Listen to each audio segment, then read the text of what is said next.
I wasn't supposed to be at that party. My assistant had RSVP'd on my behalf 3 weeks earlier, and I had forgotten about it entirely until the car pulled up in front of the house, and I looked out the window and thought, whose house is this? Why are there string lights in November? I almost told the driver to keep going. I didn't. I walked in, took a glass of something sparkling from a tray, and stood near a window that looked out over a garden I couldn't really see in the dark. I was doing what I always did at events I didn't want to attend, making myself look occupied so nobody would approach me with small talk. That was when I saw her. She was across the room, laughing at something the woman next to her had said. Not a polite laugh. A real one. The kind that makes a person lean forward slightly and touch the arm of whoever made them laugh, because the body does things the mind doesn't authorize. She wasn't looking at me. I was looking at her, and something shifted. Something quiet. Something I wouldn't be able to name for a long time, and would spend even longer pretending I hadn't felt. I set my glass down on the windowsill. I told myself I was just tired. Her name was Serena Voss. I found that out 40 minutes later when my colleague Diane pulled her into our small circle by the fireplace and said, "Julia, have you met Serena? She just joined the Foundation's advisory board." Serena extended her hand. I shook it. Her grip was firm. Her eyes were dark brown. She looked at me the way people look at someone they've already heard about. Not with recognition exactly, but with something like readiness. "Julia Marsh," she said. Not a question. "The same," I said.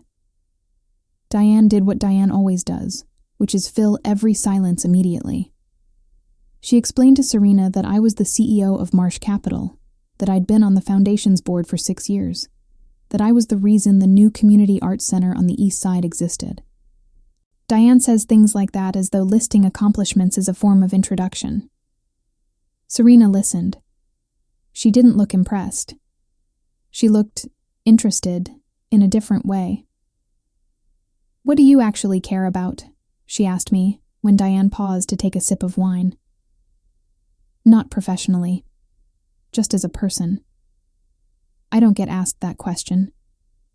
I stood there for a second longer than was natural before answering. "Gardens," I said. "I have one at the house upstate. Nothing impressive. But I go there when I need to think." She nodded slowly, like she was filing that away somewhere. "I paint," she said, "which nobody in this room knows, so now we're even." That was the beginning. Over the following weeks, we kept running into each other. The Foundation had a gala in December. There was a board meeting in January, where she sat across the table from me and disagreed with my position on a budget allocation so calmly and so specifically that I went home that evening and revised my own notes. I don't revise. Not usually. We started having coffee. Not scheduled coffee. Not official coffee. The kind that happens because one person sees the other walking out of a meeting and says, "I need caffeine," and the other one falls into step beside her without being asked. I told myself it was a professional alliance. We were both on the board. We were both particular about our work. It made sense that we'd gravitate toward each other. That's what I told myself. What I didn't tell myself was that I started noticing when she wasn't in the room, that I started paying attention to the sound of her voice before I saw her face, that I laughed differently around her. Not the measured, appropriate laugh I deploy at events, but something looser. Something that surprised me when it came out. She was 41. I was 44. We were both women who had built our lives precisely, with intention, and who had learned, through different roads, to need very little from other people. Or so I thought. What I didn't know, standing by that window in November with a glass I'd already set down, was that Serena Voss was going to be the person who made me understand that needing someone isn't weakness. It just feels that way until you stop running from it. There was a Tuesday in February that I keep coming back to. We had coffee at the usual place, a small cafe 4 blocks from the Foundation's office, a little too warm inside, the kind of place where the chairs don't match and nobody minds. Serena was already there when I arrived. She had her coat still on, her scarf loose around her neck, and she was looking at something on her phone with a small frown that disappeared when she looked up and saw me. Just like that. The frown disappeared. I noticed. I told myself I didn't. We talked for almost 2 hours. About the Foundation at first. Then about a book she'd been reading. Something about landscape architecture and memory, which she'd bought because of something I'd said about my garden weeks earlier. I remember feeling something odd move through me when she said that. That she'd remembered what I said and followed it somewhere. Nobody follows what I say into their private life. I don't mean that as a complaint. It's just true. I'm the person people listen to in rooms where decisions get made. Outside of those rooms, I've always been. Compartmentalized. Contained. I built that containment deliberately, after years of learning that visibility invites commentary, and commentary from the wrong people costs something you can't get back. But Serena wasn't commenting. She was just attentive. In the way someone is attentive when they actually find another person interesting, not as a category or a title, but as a specific human being who thinks particular thoughts. I drove back to the office after that coffee and sat in the parking garage for 4 minutes before going inside. I was trying to locate something, some sense of proportion, some reason why I felt like I'd just finished a long run, that particular quality of breathlessness, that specific warmth. I put it away. I went upstairs. I ran 3 back-to-back meetings and answered 47 emails, and by the time I got home that night, I had mostly convinced myself that it was nothing, that I was overworked, that February is a long month and I needed more sleep. I am very good at convincing myself of things that aren't true. March arrived and brought with it a weekend board retreat upstate. 2 days at a conference center an hour north of the city. Working sessions in the morning, dinners in the evening, the kind of event I usually endure rather than enjoy. Serena and I ended up sitting beside each other at dinner on the first night. Not by plan. Just by proximity and the particular way that people who are comfortable with each other find each other in a room without consulting each other about it. After dinner, most of the board members went inside. It was cold. That early March cold that hasn't decided yet whether it wants to become spring. Serena and I stayed on the terrace. There were small heaters. She had pulled her sweater up around her chin like she was trying to disappear into it. We didn't talk about work. She told me about her mother, who had died 3 years earlier, and how she had started painting seriously in the months after. Not because she was sad, or not only because she was sad, but because grief had stripped away all the reasons she'd given herself for not doing the things that mattered. I sat there and listened and felt something I don't feel very often in conversations with other people. That I was exactly where I was supposed to be. Not performing presence, actually present. At some point she turned to look at me and said, "You're easy to talk to. I didn't expect that." "What did you expect?" "Formidable," she said. "And interesting, but maybe not. Reachable." I looked out at the dark trees beyond the terrace. "I'm not sure I am," I said. "Usually." She didn't say anything. She let the sentence sit there. That's when I understood that something was happening. Not what it was, not yet, but something. Some current running under the ordinary surface of 2 women sitting in the cold, not wanting to go inside. I pulled my own coat tighter and told myself it was just the temperature. I am very good at telling myself things. I was getting worse at believing them. April was when I started keeping my distance. I did it the way I do most things, efficiently, without drawing attention to the process. I was suddenly busier. The Q2 close at the firm, a trip to London that I may have extended by 2 days more than was strictly necessary, a board call that I dialed into from the car and left early because of a conflict that didn't exist. I didn't stop thinking about her. That was the problem. Distance was supposed to restore proportion. It restored nothing. If anything, not seeing her made her more present, not less. I'd be in the middle of a meeting and something would happen, something someone would say, or a question someone would ask, and I'd think, Serena would have an interesting take on this. I'd be sitting with my coffee at 7 a.m, reading through overnight reports, and I'd catch myself wondering what she was doing, whether she was painting, whether she was wearing that particular soft gray sweater she wore when she worked from home. I don't wonder about people. I am not built for wondering. And yet, in May, she sent me an email. Short, professional in form, personal in content, the exact register she always found with me without seeming to try. She said she'd been at a gallery opening and seen a painting that reminded her of something I'd described about my garden. She'd taken a photo of it. She attached it. I looked at the painting for longer than made any sense. It was nothing dramatic. A small square canvas. A garden in early light, the colors still soft, the details just beginning to come clear. Something unfinished looking about it, but not incomplete. More like the moment before a day starts, when everything is still possible. I wrote back 4 different replies over the course of the afternoon and sent none of them. Finally, at 6 p.m, I sent, "I saw this and thought of you." Then I deleted that and sent, "Thank you for this. I'll carry it with me." Which was honest, and more honest than I intended to be. She replied with a single line, "Good. It deserved somewhere real to land." I read that at my desk and felt something pull hard at the center of my chest. I put my phone face down and went to get a glass of water and stood at the kitchen window for a long time watching the street below. I knew what this was. I knew. I wasn't someone who hid from facts.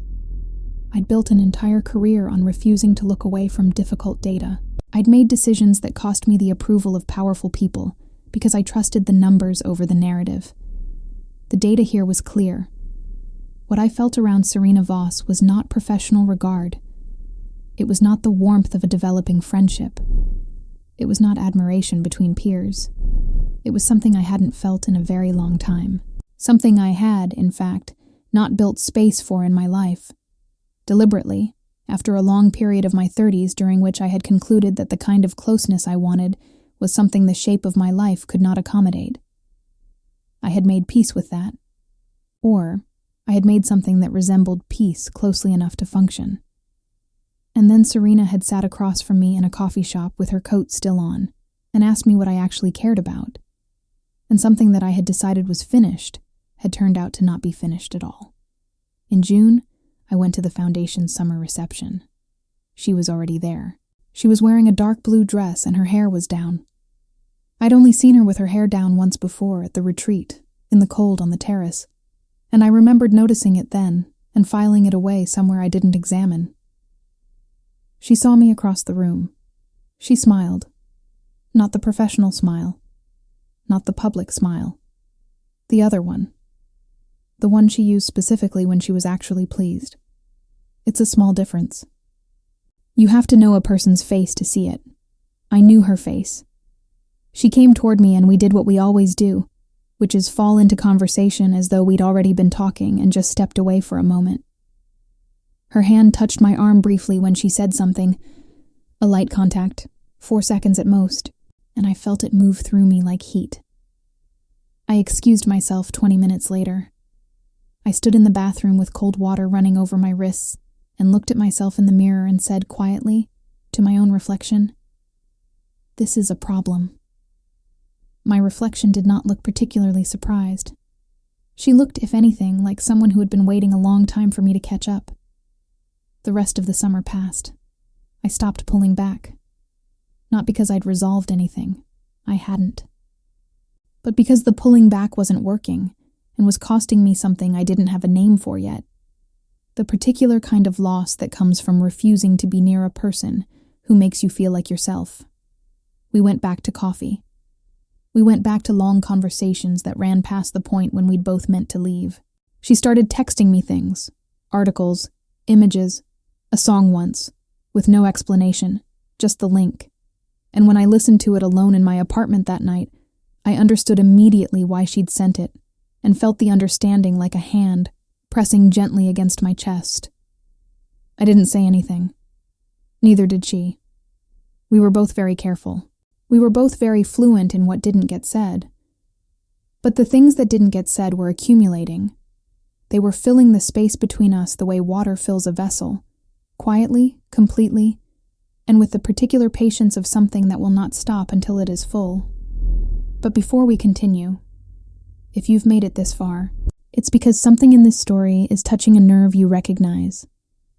That feeling of knowing exactly what you feel and having absolutely no idea what to do about it. Click the like button right now.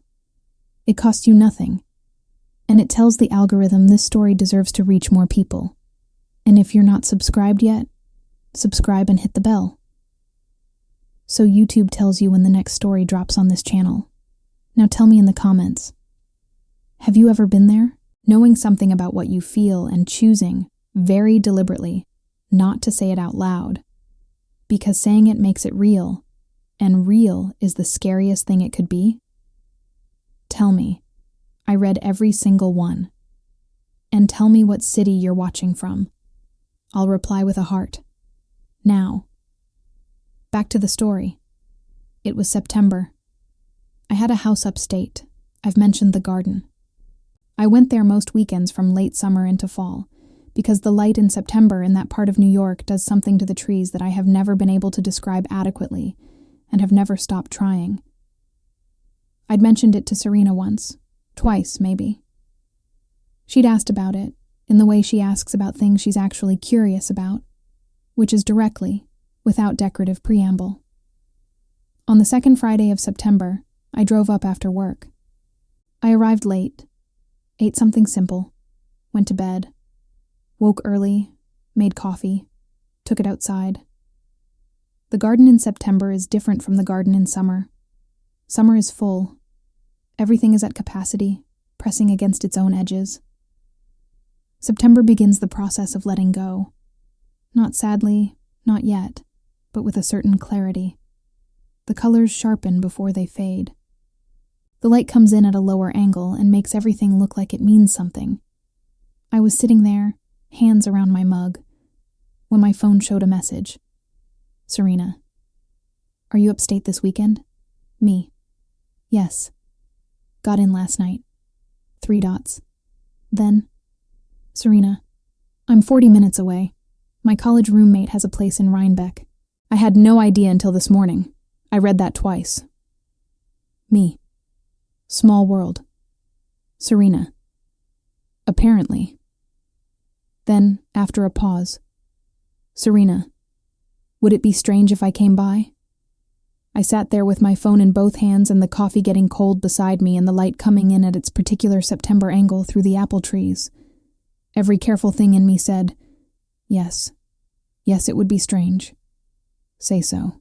Give her a graceful exit and take one yourself and go back inside and remember all the reasons why. I typed, not strange at all. Come when you're ready. I'll have coffee. She arrived at 10:30. She was wearing jeans and a flannel shirt in soft red plaid, and her hair was loose, and she was carrying a small canvas bag, and she looked different, out of the city. More herself somehow. Like the parts of her that professional context usually required her to contain, had been given permission to take up space. I showed her the garden. We walked the whole of it, slowly. I told her what things were, when they'd been planted, what they were like in different seasons. She listened and asked questions, real questions, specific ones, and occasionally crouched down to look at something more closely, and I found myself watching her do this with a feeling I couldn't organize into anything manageable. We went inside eventually. I made lunch from what was in the refrigerator. We sat at the kitchen table by the window that looks out toward the back field, and we talked for a long time about nothing important and everything that mattered. At some point, the conversation found its way, through a series of small steps I couldn't have retraced, to the subject of loneliness. Not in an abstract, philosophical way.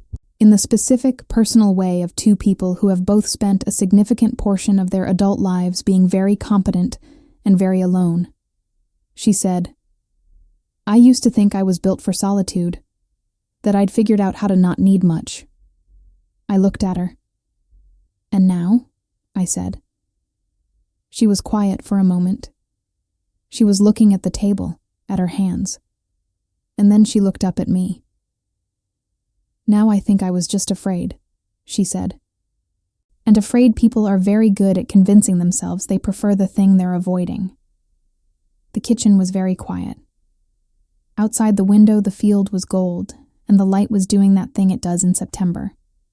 I understood in that moment that I was done. Not done in the sense of finished. Done in the sense of no longer able to hold the shape of the thing I had been trying to hold. Done the way a person gets done when they have been carrying something very heavy for a very long time, and their body finally says, "Put it down." It is not a defeat. It is just time. I looked at her for a long moment. She looked back. Neither of us said anything. We didn't need to. What passed between us in that silence was not nothing. It was, in fact, everything that had been accumulating since November, since a party I hadn't wanted to attend, since a woman laughed across a room and I set down a glass and told myself I was just tired. I was not tired. I was in love. And the woman sitting across my kitchen table, in her red flannel shirt, with the September light on her face, knew it, and was not moving away. We stayed until the late afternoon. At some point, we moved back outside, because the light was too good to waste. We brought blankets from inside and sat in the old wooden chairs at the far edge of the garden where the apple trees begin, and the view opens out over the hillside. The air had gotten cooler. Neither of us mentioned it. She had brought a sketchbook in her bag. She hadn't mentioned it. She took it out quietly, without making anything of it, and began to draw. Not the landscape, I noticed, but small studies, a leaf, the shape of a tree branch. Her hand moving with a kind of ease that made me understand that this was what she looked like when she wasn't performing anything. I watched her for a while without saying anything. She looked up eventually. "You're staring," she said. "I am," I said. No apology, no redirection. She held my gaze for a moment and then looked back down at her sketchbook, and the smallest curve appeared at the corner of her mouth. We stayed until the sky started going pink at the edges. When she stood to leave, she picked up her bag and her sketchbook, and then she tore a page out of the sketchbook, quickly, neatly, and placed it on the wooden arm of my chair. I looked down at it. It was the garden. Small, spare, just enough lines to suggest it, but unmistakably the garden, the apple trees, the chair I'd been sitting in, and at the edge of the drawing, a figure. Me, I understood, though she'd barely indicated it. Just enough to say, "You were here." I was paying attention.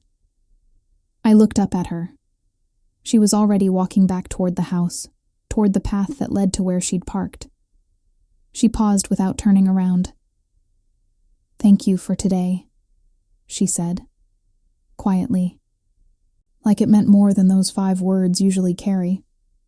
"Come back," I said, "whenever you want." She turned her head slightly. Not fully, just enough. "I will," she said. And then she went. I sat there for a long time after her car disappeared down the road. The drawing was still on the arm of my chair. The light was going, the gold draining out of the field, the apple trees becoming shapes against the darkening sky. I felt still, in the deepest sense of the word. Not the stillness of emptiness, but the stillness of something that has found its place. The way a river settles when it widens out, and the current slows and the water doesn't rush anymore. Not because it stopped, but because it doesn't need to. I didn't know what came next. Not exactly. Not in the way I know most things, with plans and frameworks and contingencies mapped, But I wasn't afraid of not knowing. That was new. I picked up the drawing carefully with both hands and looked at it in the fading light. She had been paying attention the whole time. And so had I. Weeks passed. She came back. A Saturday in October, the leaves turning. Then again, we found a rhythm in it. The city, the work, the board meetings, the coffee, and then the upstate weekends that became something we both moved toward without requiring discussion, without naming what they were. We didn't have a conversation. Not a formal one, not one with declarations and questions and answers arranged in order of importance. What happened instead was quieter than that. One morning in late October, she arrived early, earlier than expected, her key in the lock before I'd finished making coffee. She came in, set her bag down, came to stand beside me at the counter without saying anything, and poured herself a cup from the pot. We stood there side by side. She reached past me to set the pot back. Her hand on the way back found mine on the counter. And stayed. That was all. That was everything. No grand gesture, no held breath, no moment constructed for effect. Just her hand over mine in a warm kitchen with coffee in both our cups, and the morning still pale at the windows. I turned my hand over under hers. She didn't move away. We stood there for a while, looking at the window, at the light coming in through the glass, at the ordinary morning turning into the only kind of day I wanted to live from here on out, one that had her in it. "I'm not good at this," I said eventually, quietly, to the window. "I know," she said. "Neither am I." A pause. "We'll figure it out," she said. Not a promise made to impress me. Not the kind of things someone says when they want you to feel better. The kind of things someone says when they mean it, when they've thought about it and arrived at that conclusion the way you arrive at any true thing. Slowly, honestly, with full knowledge of the cost. I nodded. Her hand tightened slightly over mine. The coffee was getting cold. We didn't move. The next morning was a Monday. I woke early, as I always do. I made coffee. I took it to the window. Everything looked the same as it had looked every other Monday morning from this same window, except that her coat was on the chair by the door. Just that. Just a coat on a chair. A small and quiet and entirely ordinary thing. I stood there looking at it for a long moment, and I felt something that I can only describe as right. Not perfect, not solved. Not the end of complexity or difficulty, or the particular ongoing work of being a person in relation to another person. Just right. The way a thing feels when it's finally where it belongs. If this story landed somewhere in you, write quiet in the comments. That's how I'll know you stayed until the end. And if you want more stories like this one, real, unhurried, honest, click the video on your screen now. Thank you for being here. Until the next story.